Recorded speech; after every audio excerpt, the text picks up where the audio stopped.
President Trump is disputing a government report that stated nearly 3,000 people died in Puerto Rico as a result of Hurricane Maria last year. Correspondent Angelica Alvarez explains why the president is arguing that the death toll is untrue.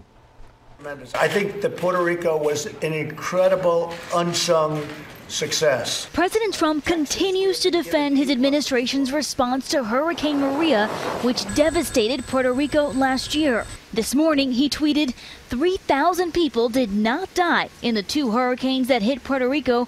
When I left the island after the storm had hit, they had anywhere from 6 to 18 deaths. Then, a long time later, they started to report really large numbers, like 3,000.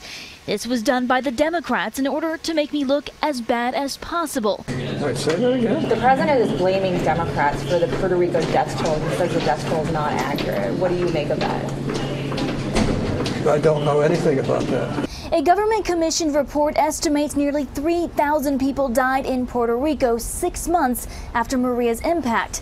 That's up from the initial death toll of 64. The casualties mounted for a long time, so I have no reason to dispute those numbers. San Juan Mayor Carmen Yulín Cruz tweeted, "This is what denial following neglect looks like. Mr. President, in the real world, people died on your watch. Your lack of respect is appalling."